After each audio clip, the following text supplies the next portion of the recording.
Kuya Koy! Kuya Koy, nasan ka? Kuya Koy!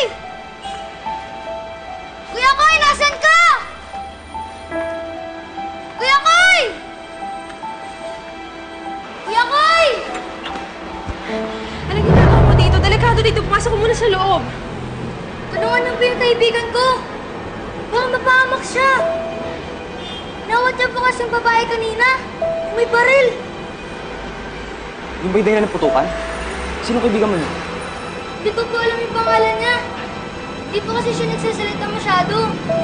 Parang... na-trauma.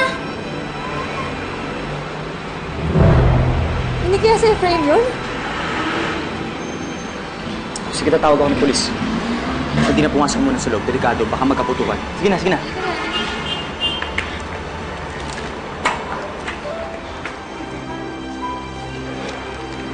Ako po si Jonas. Santina po bang pangalan niyo? Oo, bakit? Nabanggit niyo po kasi pa Santina. Palagi po niya hinahanap si Santina. Ano ba mga sinasabi niya? Iisipin mo mabuti. Yun lang po naalala ko eh. Basta alam ko po, meron siyang sugat sa ulo. At meron siyang tattoo sa kamay na Rosario. Oo, Rosario yung tattoo niya sa kamay. Ito yung huling picture namin ni Efraim. Ito ba yung sinasabi mong kaibigan mo? Siya nga po. Ito nga po si Kuya Koy. Ano kaya nabuhay sa Efraim? Hindi ko alam. Basta importante buhay siya. Buhay si Efraim. Miss Ganda, kailangan po natin siyang tulungan. Hinawal po niya yung babae, yung may baril. Kailangan natin sila hanapin. Baka kung ano mangyari masama kay Efraim. Parating yung mga pulis. Hintayin natin sila.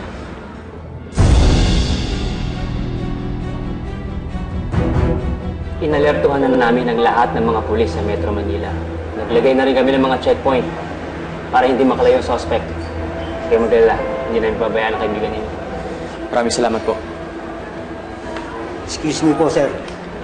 Natanggap po kami yung report na may kinuha raw taong grasa yung dalawang babae sa may convenience store sa David Street, corner Pajardo.